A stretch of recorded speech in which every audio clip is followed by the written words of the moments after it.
હરિઓમ વિદ્યાર્થી મિત્રો, આજે આપણે ધોરણ 10 પ્રકરણ 12 વિદ્યુત એના આગળના ટોપિકનો અભ્યાસ કરીશું. લાસ્ટ સેશનમાં આપણે કયા ટોપિક જોઈ ગયા હતા? લાસ્ટ સેશનમાં સુવાહકનો અવરોધ જેની પર આધાર રાખે છે તે પરિબળો. બરાબર, સુવાહકમાં અવરોધ કયા કયા પરિબળોના લીધે થાય છે એ આપણે સમજી ગયા હતા કે દ્રવ્યની જાત ઉપર, આ ઉપરાંત જે તમે પદાર્થો અથવા વાહકની જે લંબાઈ હોય છે એના ક્ષેત્રફળ ઉપર આધાર રાખતું હોય છે, અને આ ઉપરાંત તાપમાન હોય એના પર પણ આધાર રાખે છે. પછી આપણે જે રો અચળાંક છે દ્રવ્યની અવરોધકતા એનું સૂત્ર પણ આપણે તારવ્યું હતું. બરાબર, ત્યારબાદ જુદા જુદા દ્રવ્યની અવરોધકતા કેવી હોય છે એ આપણે ટેબલ પણ જોઈ ગયા હતા. ઉદાહરણ 12.3, 12.4 અને 12.5 એ પણ આપણે સમજી ગયા હતા. ઓકે, તો આજે ઇન્ડેક્સના જે પ્રશ્નો છે પેજ નંબર 209 ઉપર એ તમે કાઢો.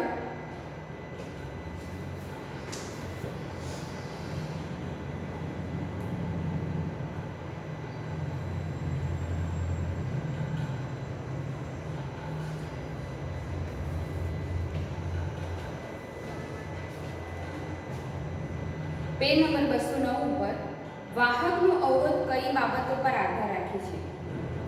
વાહકનો અવરોધ તો મેં હમણાં જ કીધું તેમ દ્રવ્યની જાત ઉપર આધાર રાખે છે, સુવાહકની લંબાઈ એના પર આધાર રાખે છે, સુવાહકનું ક્ષેત્રફળ જે વાહક તાર લો છો તમે એના ક્ષેત્રફળ ઉપર પણ આધાર રાખે છે, અને તાપમાન પર પણ આધાર રાખે છે. તાપમાનમાં જે વધારો ને ઘટાડો થાય તેમ વિદ્યુત પ્રવાહના મૂલ્યમાં પણ એ મીટરમાં અવલોકન પણ જુદું જોવા મળે છે. એક સેકન્ડ ક્વેશ્ચન છે, એક જ દ્રવ્યમાંથી બનેલા એક જાડા અને એક પાતળા તારને સમાન વિદ્યુત પ્રાપ્તિ સ્થાન સાથે જોડતા કોનામાંથી વિદ્યુત પ્રવાહ સરળતાથી વહેશે અને શા માટે? હવે સમાન વિદ્યુત પ્રાપ્તિ સ્થાન, એક સુવાહક તાર છે, સમાન વિદ્યુત પ્રાપ્તિ સ્થાન એટલે કે ચલો આપણે 100 વોલ્ટનું વિદ્યુત કોષ સાથે જોડેલું છે. બરાબર, તો આ વાહકનો એક તાર છે જે પાતળો છે ને કેવો છે? જાડો છે. બરાબર, એક પાતળો તાર છે ને જાડો છે. ક્વેશ્ચન શું પૂછ્યો છે કે કયા દ્રવ્યમાંથી વિદ્યુત પ્રવાહ સરળતાથી વહેશે અને શા માટે? હવે આપણને ખબર જ છે સુવાહકનો અવરોધ વાહકની લંબાઈ અને ક્ષેત્રફળ ઉપર આધાર રાખે છે. બરાબર ને? તો જેમ ક્ષેત્રફળ વધારે હોય, બરાબર, જેમ ક્ષેત્રફળ વધારે હોય એમ r નું મૂલ્ય કેવું મળે ભાઈ? ઓછું મળે. જેમ ક્ષેત્રફળ વધારે એમ r નું મૂલ્ય ઓછું મળે, એટલે કે અવરોધમાં શું થાય? જે ક્ષેત્રફળ વધારે છે, જે જાડો તાર છે એમાં અવરોધનું મૂલ્ય શું થાય છે? ઘટે છે.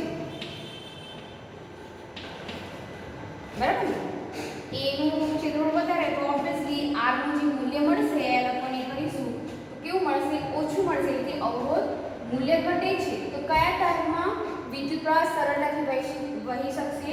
તો જે જાડો તાર છે જેનું ક્ષેત્રફળ વધારે છે એ તારમાં વિદ્યુત પ્રવાહ સરળતાથી વહે છે. ક્વેશ્ચન નંબર 3, ધારો કે કોઈ વિદ્યુત ઘટકના બે છેડા વચ્ચેનો વિદ્યુત સ્થિતિમાનનો તફાવત ઘટાડીને અગાઉના મૂલ્યનું અડધું કરતા તેનો અવરોધ તે જ રહે. ઓકે, હવે શું કીધું છે કે એક વિદ્યુત ઘટક છે એના બે છેડા વચ્ચેનું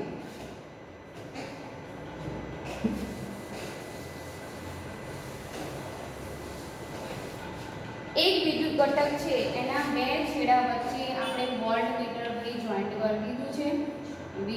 બરાબર, હવે શું કીધું છે કે વિદ્યુત સ્થિતિમાન તફાવત ઘટાડી દઈએ છીએ, એટલે કે અગાઉના મૂલ્યના અડધો કરતા, એટલે ઉદાહરણ તરીકે વોલ્ટેજ 100 હોય તો એનું અડધું કરી દઈએ. 100 વોલ્ટેજનું હોય તો 50 વોલ્ટનું કરીએ, એ 100 વોલ્ટનું કરી 50 વોલ્ટનું કરીએ છીએ તો પણ શું થાય છે? અવરોધ એ જ રહે છે, R એ જ રહે છે. તો વિદ્યુત ઘટકમાંથી વહેતા વિદ્યુત પ્રવાહમાં શું ફેરફાર થશે? હવે આપણને ખબર જ છે કે વિદ્યુત પ્રવાહ હોય છે અવરોધ VIR, બરાબર. એટલે કે વિદ્યુત સ્થિતિમાન બદલીએ તો એ પ્રમાણે વિદ્યુત પ્રવાહ શું થાય બદલાય ને. ઓહમનો નિયમ શું છે કે વિદ્યુત પ્રવાહ એ વોલ્ટેજ એટલે વિદ્યુત સ્થિતિમાનના તફાવતના સમપ્રમાણમાં હોય છે. તો તમે વિદ્યુત સ્થિતિમાન ઘટાડશો તો વિદ્યુત પ્રવાહ પણ કેવો થશે, અડધો થશે, કારણ કે બંને સપ્રમાણમાં છે. ઓહમના નિયમ પ્રમાણે તો તમારે લખવું પડે કે ઓહમના નિયમ પ્રમાણે અચળ તાપમાને વાહકમાંથી વહેતો વિદ્યુત પ્રવાહ એ વાહકતાને લાગુ પાડેલા વિદ્યુત સ્થિતિમાનના તફાવતના સમપ્રમાણમાં હોય છે.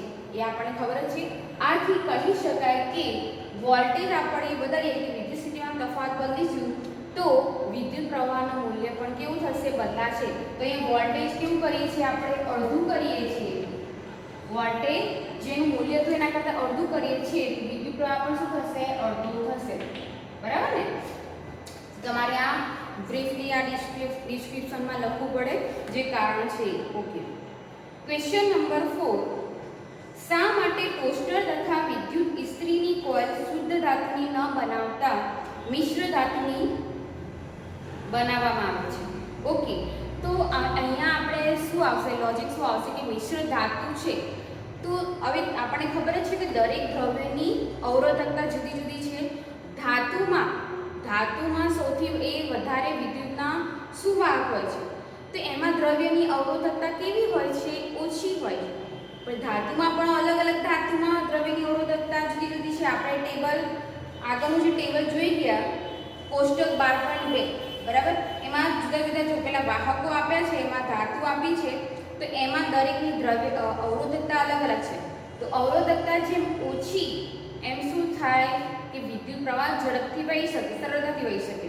હવે મિશ્ર ધાતુનો જો ટેબલ નંબર કોષ્ટક 12.2 કાઢો, પેજ નંબર 207 મિશ્ર ધાતુઓની અવરોધકતા કેવી છે, ધાતુઓ કરતાં વધારે છે. જો એક મેંગેનીઝ, ક્રોમોનિન કોન્સ્ટન્ટ આપી છે 49 10 6 થી લઈને 100 સુધીની છે, બરાબર. તો અહીંયા અવરોધકતા કેવી છે, વધારે છે. હવે અહીંયા વિદ્યુત ઉપકરણ કયા લીધા છે,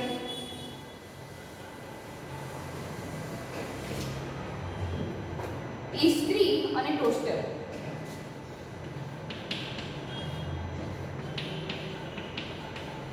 હવે આ બંને વિદ્યુત ઉપકરણો છે, બંનેમાં ઉષ્મા કેવી સતત ગરમ રહે ને. હવે પંખામાં તમે પંખો ગઈ એની સપાટી ગરમ થાય છે, હા સતત ફરે તો સપાટી ગરમ થાય, પરંતુ આ બંને વિદ્યુત ઉપકરણો એવા છે કે જે એને સતત ગરમ રાખવા પડે છે. એની સપાટી એનો ઉપયોગ શું છે, ઇસ્ત્રીને આપણે એની સપાટી ગરમ થાય છે એટલે આપણે કપડામાં ઇસ્ત્રી ફેરવીએ છીએ, સતત એને ગરમાવ જે ઉષ્મા સતત ઉત્પન્ન કરવી હોય એવું એનું બેઝિક સિદ્ધાંત છે. ટોસ્ટરમાં પણ એ છે કે એમાં પણ ઉષ્મા ઉત્પન્ન થાય છે. વિદ્યુત ઉર્જાનું રૂપાંતર શેમાં થાય છે, ઉષ્મા ઉર્જામાં થાય છે, બરાબર ને. તો હવે આ બંનેમાં આપણે જો ધાતુઓનો ઉપયોગ કરીએ ને, કોઈ પણ ધાતુ કે જેની અવરોધકતા ઓછી છે, તો ધાતુનો જો આપણે ઉપયોગ કરીશું તો એના લીધે શું થશે કે તમે જ્યારે વિદ્યુત પ્રવાહ ચાલુ કરશો, તમે સ્વિચ ઓન કરશો તો ધાતુ તો એકદમ ઝડપથી ગરમ થઈ જશે, સખત ગરમ થઈ જશે. અને એને અમુક ધાતુ એવી છે કે એને સતત ગરમાવ એટલે કે સતત ઉષ્મા મળતી રહે તો શું થાય, એનું ઓક્સિડેશન થઈ જાય. શું થાય, ઓક્સિડેશન થઈ જાય.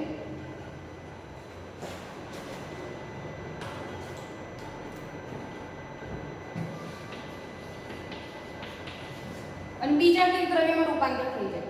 હવે આપણે આવું કરવું નથી. તો એના માટે શું કરવું પડે કે ઇસ્ત્રી અને ટોસ્ટરમાં એવું દ્રવ્ય વાપરવું પડે કે જેની અવરોધકતા વધારે છે. કેવી છે, અવરોધકતા વધારે હોય, જેના કારણે એને ગરમ કરીએ આપણે સતત તો પણ શું થાય, એનું ઓક્સિડેશન થાય નહીં.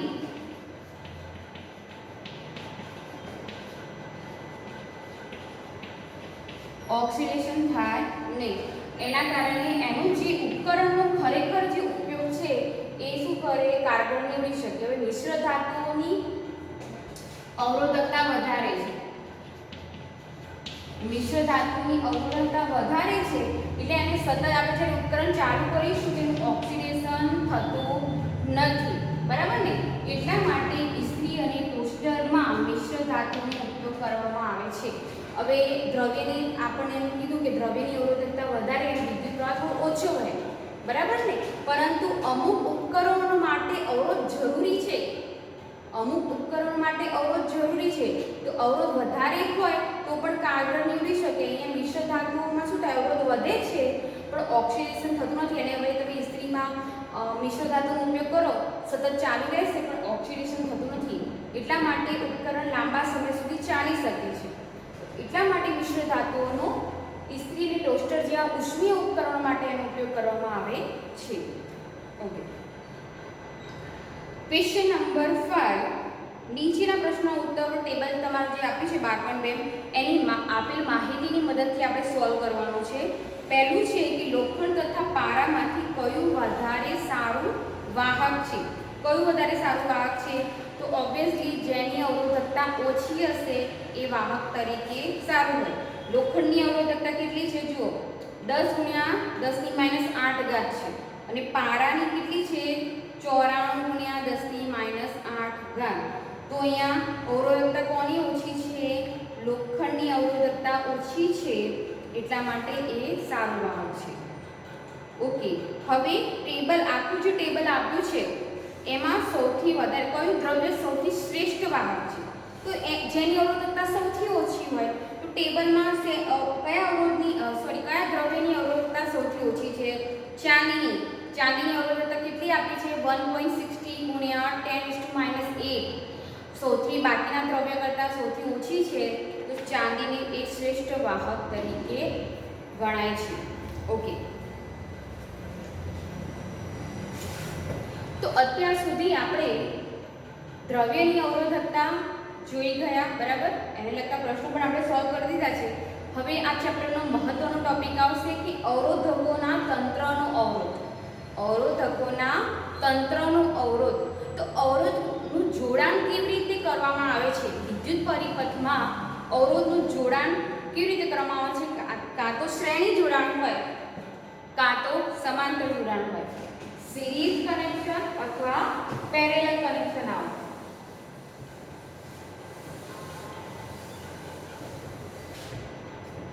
એ રીતે ચલો આપણી પાસે એક વિદ્યુત કોષ છે.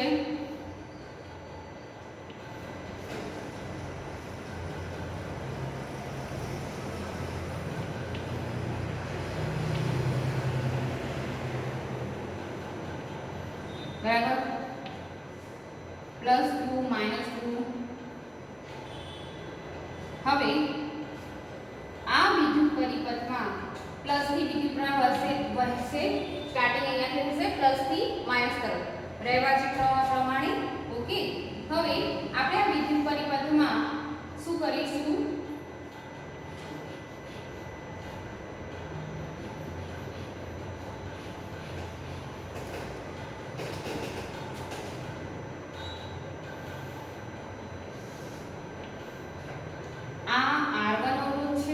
અવરોધ R2 અને અવરોધ R3, બરાબર? વિદ્યુત પ્રવાહ અહીંયા વહેશે પ્લસથી માઇનસ તરફ. ઓકે, અને પોતાની સર્કિટ પૂર્ણ થશે અહીંયા. પણ અહીંયા જો અવરોધનું જોડાણ કેવું છે? સિરીઝમાં છે, શ્રેણીમાં છે, બરાબર ને? એક જ શ્રેણીમાં છે, એક જ લાઈનમાં છે. તો આવું જોડાણ હોય જ્યારે વિદ્યુત પરિપથમાં અવરોધોની શ્રેણીમાં કર્યા હોય, સિરીઝમાં ગોઠવેલા હોય, તો આવું જોડાણ કયું કહેવાય? શ્રેણી જોડાણ કહેવાતું હોય છે. ઓકે, આની જગ્યાએ R1 R2 ની આપણે જગ્યા બદલી કરી દઈએ. ઓકે, ચલો આપણે બીજી ફિગર આમાં કરી દઈએ.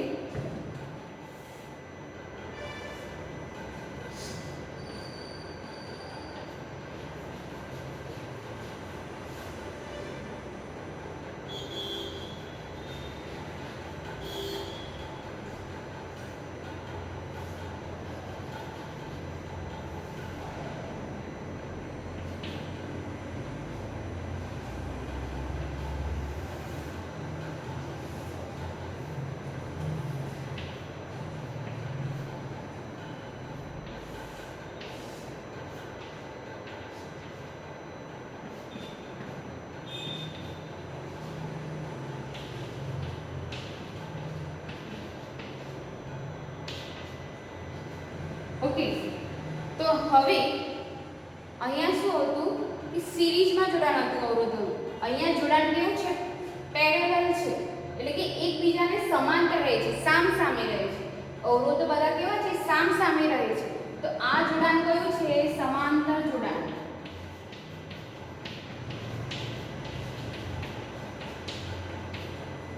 બરાબર.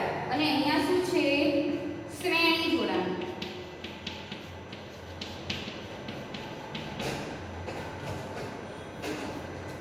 તો અહીં આપણે શ્રેણી જોડાણ અને સમાંતર જોડાણ એની લાક્ષણિકતાઓ, એના ફાયદા અથવા ગેરફાયદા શું છે એ સમજીશું. ત્યારબાદ શ્રેણી જોડાણમાં આપણે અવરોધનું મૂલ્ય એનું સૂત્ર તારવવાનું છે અને સમાંતર જોડાણમાં પણ આપણે સૂત્ર તારવીશું. બરાબર. બંને આપણે શ્રેણી જોડાણ અને સમાંતર જોડાણ બંને જે જોડાણો છે તો એનો ઉપયોગ આપણે જે વિદ્યુત સર્કિટની વાત કરું છું, આપણા ઘરોમાં, ઓફિસમાં કે શાળાઓમાં હોય છે, તો એ વિદ્યુત ઉપકરણો કેવી રીતે ગોઠવાયેલા હોય છે, શ્રેણી જોડાણ કે સમાંતર જોડાણમાં, એના ફાયદા શું છે એ આપણે સમજવાના છીએ. બરાબર. તો પહેલાં શ્રેણી જોડાણ વિશે આપણે માહિતી મેળવી લઈએ, વિડીયો દ્વારા જોઈ લઈશું.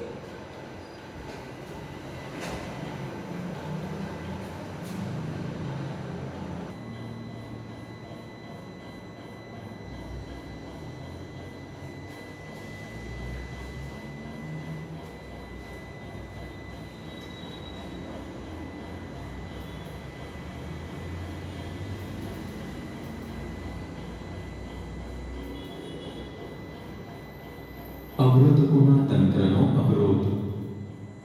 આગળના વિભાગમાં આપણે કેટલાક સરળ વિદ્યુત પરિપથો વિશે શીખ્યા. આપણે વાહકમાંથી વહેતો વિદ્યુત પ્રવાહ, તેના અવરોધ અને બે છેડા વચ્ચે લાગુ પાડેલા વિદ્યુત સ્થિતિમાનના તફાવત પર કેવી રીતે આધાર રાખે છે તે જોયું. વિવિધ વિદ્યુત ઉપકરણોમાં આપણે ઘણીવાર અવરોધોના વિવિધ જોડાણોનો ઉપયોગ કરીએ છીએ.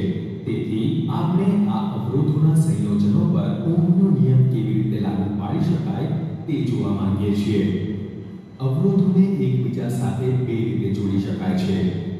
આકૃતિમાં એક વિદ્યુત પરિપથ દર્શાવેલ છે, જેમાં R1, R2, R3 અવરોધ ધરાવતા ત્રણ અવરોધો એકબીજા સાથે ક્રમશઃ, એટલે કે એક પૂરો થાય ત્યાંથી બીજો શરૂ થાય તેમ જોડેલા છે.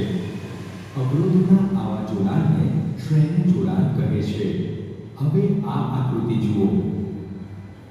તેમાં અવરોધોનું એક એવું જોડાણ દર્શાવેલ છે કે જેમાં ત્રણ અવરોધકો એક સાથે બિંદુઓ x અને y વચ્ચે જોડેલા છે. અહીં અવરોધો એકબીજા સાથે સમાંતર જોડેલા છે તેમ કહેવાય. અવરોધોનું શ્રેણી જોડાણ. જ્યારે કેટલાક અવરોધોને શ્રેણીમાં જોડીએ તો પરિપથમાં વહેતા પ્રવાહનું શું થાય, તેમનો સમતુલ્ય અવરોધ કેટલો થાય? ચાલો આને નીચેની પ્રવૃત્તિ દ્વારા સમજવા પ્રયત્ન કરીએ. પ્રવૃત્તિ. જુદા જુદા મૂલ્ય ધરાવતા ત્રણ અવરોધોને શ્રેણીમાં જોડો. આકૃતિમાં દર્શાવ્યા અનુસાર તેમને એક બેટરી, એક એમીટર તથા એક પ્લગ કળ સાથે જોડો. આ પ્રવૃત્તિ માટે 1 ઓહ્મ, 2 ઓહ્મ, 3 ઓહ્મ વગેરે મૂલ્યના અવરોધો તથા 6 વોલ્ટની બેટરીનો ઉપયોગ કરી શકો. હવે કળમાં પ્લગ ભરાવો અને એમીટરનું અવલોકન નોંધો. બે અવરોધો વચ્ચે એમીટરનું સ્થાન ગમે ત્યાં બદલો. દરેક વખતે એમીટરનું અવલોકન નોંધો. શું તમને એમીટરમાંથી પસાર થતા વિદ્યુત પ્રવાહના મૂલ્યમાં કોઈ ફેરફાર જોવા મળે? તમે જોશો કે એમીટરમાં વિદ્યુત પ્રવાહનું મૂલ્ય તે રીતે જ રહે છે. તે પરિપથમાં એમીટરના સ્થાન પર આધાર રાખતું નથી. આનો અર્થ એવો થયો કે અવરોધોને શ્રેણીમાં જોડતા પરિપથના દરેક ભાગમાં સમાન વિદ્યુત પ્રવાહ હોય છે, એટલે કે દરેક અવરોધમાં સમાન વિદ્યુત પ્રવાહ વહે છે. પ્રવૃત્તિ.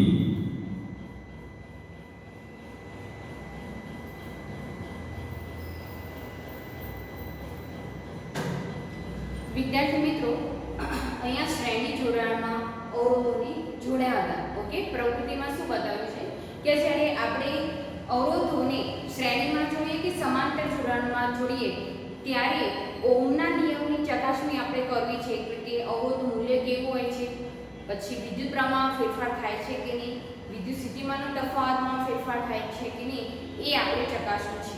શ્રેણી જોડાણમાં શું હોય છે કે એક અવરોધ અહીંયા પૂર્ણ થાય એટલે બીજો અવરોધ જોડેલો હોય છે, બીજા અવરોધ પછી એક પૂરો થાય એટલે ત્રીજો અવરોધ જોડેલો હોય છે. તો અહીંયા આનું જોડાણ કેવું છે? શ્રેણી જોડાણમાં છે.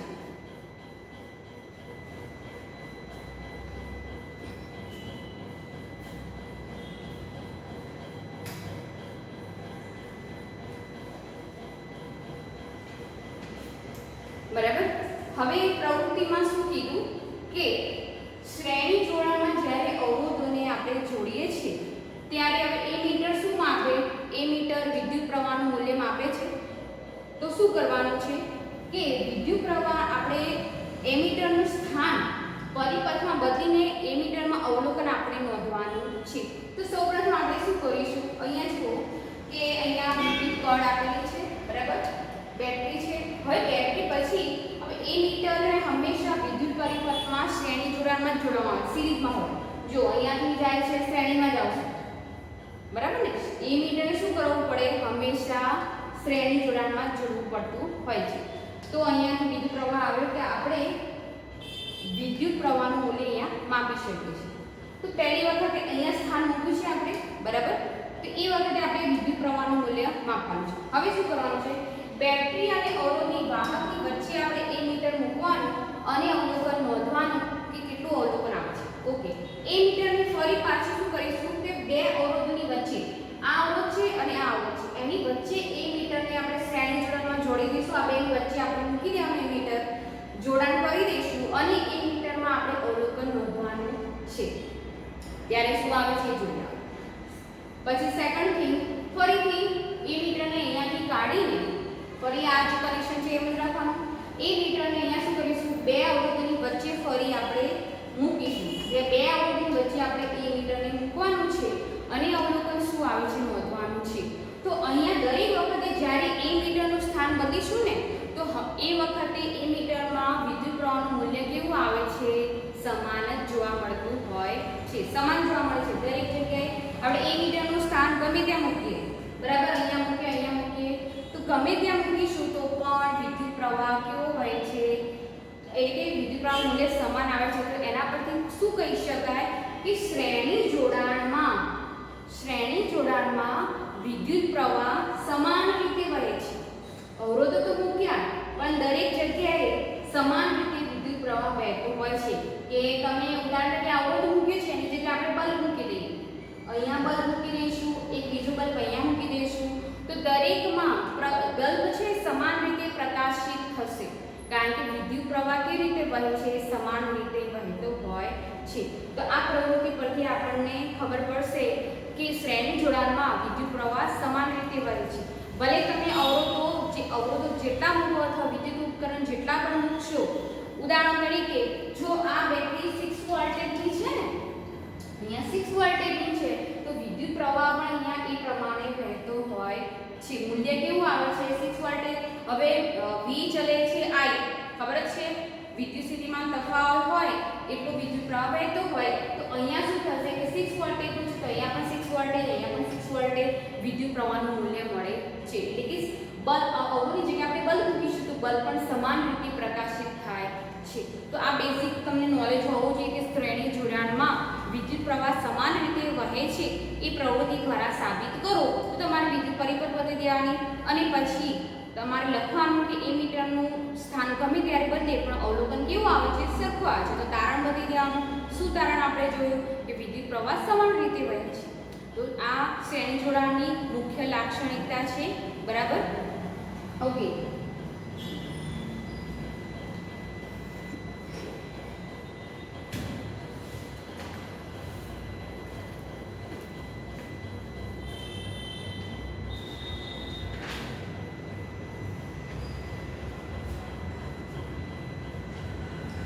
ઓકે, તો આપણે હવે નેક્સ્ટ સેશનમાં શ્રેણી જોડાણનું જે સમતુલ્ય અવરોધનું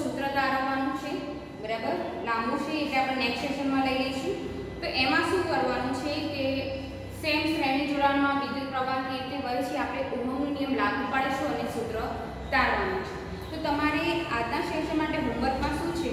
હોમવર્કમાં તમારે જે ઇન્ટેક્સના પ્રશ્નો છે પેજ નંબર 209 ઉપર મેં તમને 5 પ્રશ્નો સોલ્વ કરાવી લીધા છે. એ તમારે હોમવર્કમાં લખવાના છે અને શ્રેણી જોડાણ એટલે શું અને સમાંતર જોડાણ એટલે શું એની તમારી આકૃતિ જો પેજ નંબર 210 ઉપર આપેલી છે. પણ તમારે લખવાનું છે શબ્દોમાં શ્રેણી જોડાણ કોને કહેવાય, સમાંતર જોડાણ કોને કહેવાય અને બંનેની આકૃતિ તમારે હોમવર્કમાં કરવાની છે. ઓકે, તો આટલા ક્વેશ્ચન તમારે સોલ્વ કરવાના છે. નેક્સ્ટ સેશનમાં આપણે શ્રેણી